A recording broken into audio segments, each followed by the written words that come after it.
Hi, I'm Adam Ray with Opubco Digital Marketing Services, and this is the Content Creator's Guide to Digital Copyright and Fair Use Doctrine. Now, Congress passed the Copyright Act in 1978. Sections 107 through 118 of the Copyright Act states reasons for which the reproduction of copyrighted material may be used fairly. Some of these reasons include criticism, teaching, scholarship, news reporting, research, and comment. Now we're going to go over the factors of determining fair use, but first I want to encourage content creators to not be afraid of using copyrighted material. As long as we adhere to all four factors of the fair use doctrine, then we are free to use the copyrighted material. So let's go over those four factors. Number one, the purpose and character of the use, including whether such use is of commercial nature or is for nonprofit educational purposes. This is pretty simple. Basically boils down to, is it educational material? Number two, the nature of the copyrighted work.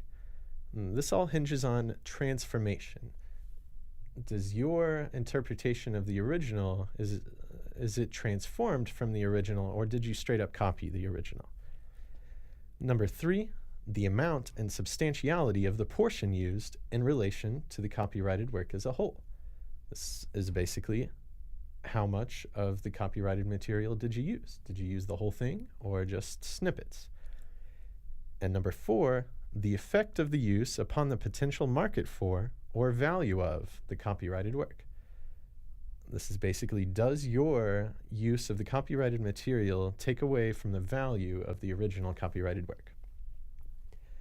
Now, in every case of copyright and fair use, you need to examine all four factors of fair use. Just because something is educational does not necessarily mean it's fair use.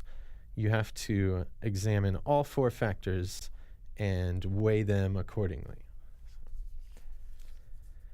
As I said, number two, transformation is the key.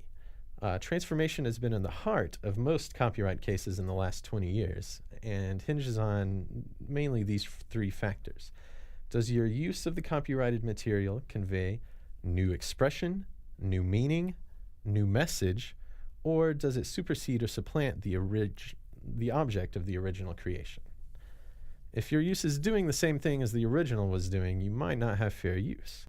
So ask yourself before you begin each project, do I have a transformative process, and can I articulate it? Now, the last half of that sentence is the most important. Can I articulate that my interpretation of the copyrighted material is transformative from the original and not just a copy? Now, one of the greatest examples of transformation involves Leslie Nielsen. Let me start off by saying Julie Ahrens has a lot of great material on copyright for digital creators. She's studied a lot of court cases, and I've taken this one from a talk she did about copyright, and this is one of the most entertaining cases copyright that's gone to the United States Court of Appeals. So let's take a look. In 1998, Vanity Fair came out with a cover photo that featured Demi Moore. I'm sure you've seen it. She's very pregnant and very nude, not all the way nude, but mostly. It stirred up a lot of controversy. It's a very popular photo. Annie Leibovitz was the photographer, and a little later, Paramount Pictures came out with a sequel to their Naked Gun movies called Naked Gun 33 1/3. And for a promotional poster for this movie, they decided to spoof the Vanity Fair cover. Now, they did a transformative process. Paramount Pictures did. They didn't just Photoshop the original and put Leslie Nielsen's head on it. They got a new model. They shot a whole new photo shoot with a different background, and the lighting's a little bit different. And then they, of course, shot Leslie Nielsen and photoshopped his head on there. And the whole thing is transformative And it could also fall under criticism or comment on the original. So this went all the way up to the United States Court of Appeals Second Circuit, who ruled that the Naked Gun ad was in fact in fair use. Let's look at some copyright myths. Number one, if you credit the author with a link, then there is no copyright infringement. This is false. The act of obtaining permission has no effect on the legitimacy of fair use. Number two, if content does not have a proof of copyright, it's not copyright protected. This is also false. In 1978, the law changed and abolished the need for a copyright symbol. From then on, every published work on paper or digital media is automatically copyright protected. I've gone over this a lot in the studio, recording albums where artists will not want to release their songs. They're afraid somebody's going to steal their songs. But these days, you can upload a song on YouTube. It's instantly published, copyright protected, it's time-stamped, and you're protected from somebody stealing your song later. These days, it's very easy to publish material. It's free. You just have to have a computer.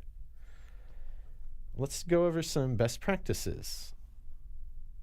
Number one, don't use copyrighted material. Use public domain material. The rules on public domain are: the copyright on works created on or after January 1st, 1978 lasts for the life of the author plus 70 years.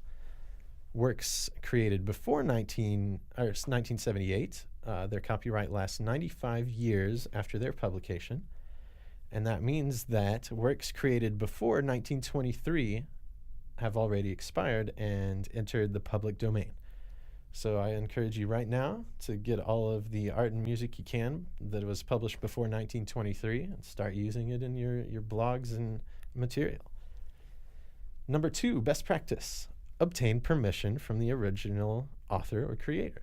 This is self-explanatory. If you get their written permission, then you are allowed to use the material. Number three, of course, exercise fair use, clearly identifying your purpose. And the second part of that statement is the most important. You need to clearly identify that your use of the copyrighted material is transformative from the original, or falls under the other factors: educational, critic, commenting. Here's a little quiz. Is this fair use? A biology student obtains a photo of a desert toad from Google Images for her science essay. Is this fair use? The answer is yes. Now, you can't just say it's educational, therefore it's fair use. You have to still account for all four factors of the fair use doctrine. So let's look at them real quick. Number one, is it educational? Yes, you scored a point there. Number two, is the nature of the copyrighted work transformative? No, she really just copied the original and pasted it into her essay. So number three, the amount of what she used. She pretty much used the whole image. She just copied it over. Number four, the effect of the use upon the market for the copyrighted work. Her use of the desert toad photo would not really have an effect on the market for the desert toad photo. So she would score a point for that as well. So overall, I would deem this, yes, that is fair use. Next, the science teacher in a school scans several chapters of the book so that students won't have to buy it. Is this fair use? Well, let's look at all four factors. Number one, is it educational? Yes. Number two, is it transformative? No, he just copied. Number three, how much of the original did he use? It looks like he used a good chunk of it, several chapters. So. And number four, the effect upon the market for the original.